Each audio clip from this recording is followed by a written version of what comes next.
Up front at 9:30 tonight, the Council on American-Islamic Relations releases a first-of-its-kind report in Oklahoma.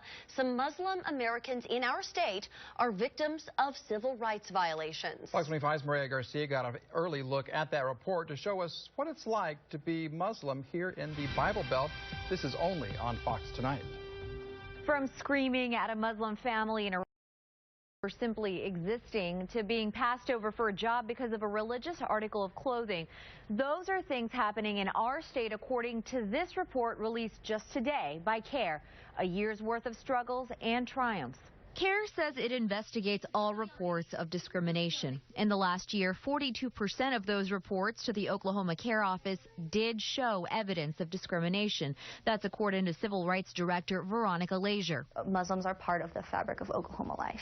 Many times this discrimination happens after reports of terrorist attacks, like the most recent attack in San Bernardino. Authorities called the shooters Muslim radicals. And every time an incident occurs, we notice kind of a spike in Islamophobic incidents. Here's a breakdown. In the last year, the majority of complaints, 32%, are denial of religious accommodation. A close second at 27% are harassment related. CAIR Board Chairman Saad Mohammed says he's had his fair share of trying times, too.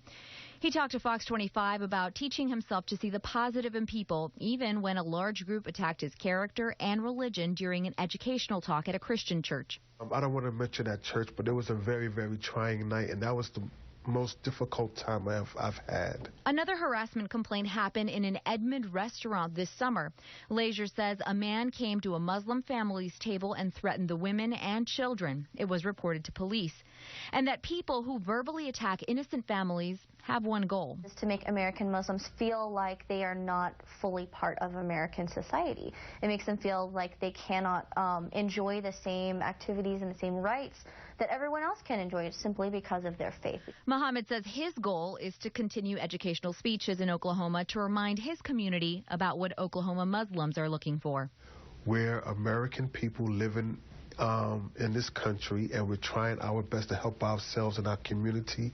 We're trying to help our society. Even if we're born abroad, we're here in this country to be a benefit, not a burden. The biggest civil rights victory for Oklahoma Muslims went all the way to the U.S. Supreme Court. Fox 25 told you about it in June. Samantha Elah from Tulsa was not hired for a clothing sales job because of her hijab.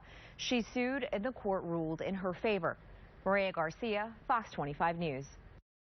CAIR tells Fox 25 it plans to make the Civil Rights Report a yearly thing. This way, you can track any changes in the treatment of the Muslim community.